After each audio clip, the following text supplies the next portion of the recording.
A day with me ng isang probinsyana na nakapagtrabaho dito sa Japan. So for today's video mga be, hindi nga ako makatulog kaya naman magluluto tayo ng pancit canton. Nagpakulo nga lang ako ng tubig tapos binuksan ko tong ref para tingnan kung may itlog. Buti na lang talaga ay meron kasi hindi kompleto yung pancit canton kung walang itlog. Tama! Ang gusto ko pala sa pritong itlog ay tong toasted, tapos sinamahan ko na rin ng hotdog. Yung hotdog ng Japan na maliliit kaya kapag isa lang ay mabibitin ka talaga kaya ginawa ko na lang 4. Kahit nga nasa ibang bansa ka, hindi mo talaga maiwasan na hindi ka mag-crave ng mga Filipino foods. Ay, nakakamiss talaga yung mga street food sa Pilipinas. Kain ho tayo! Itadakimasu! Kapag hindi ka talaga makatulog sa gabi tapos nag-scroll ka pa sa Facebook, talagang hindi mo maiwasan na hindi gutumin kaya kailangan mo talaga mag-stock ng mga ganitong pagkain. Bukod nga sa madaling lutuin ay masarap nga siya lalo kapag nag-crave ka sa mga ganitong pagkain.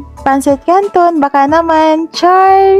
Habang kumakain nga ako ay kausap ko nga itong boyfriend ko, sabi ko nga sa kanya ay mainggit ka kasi meron akong pancit canton. Parehas nga kami nandito sa Japan pero long distance pa rin mga B.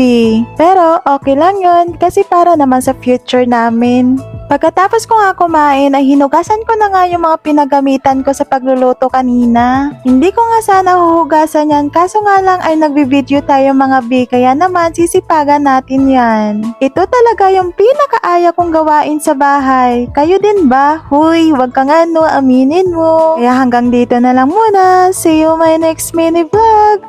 Bye!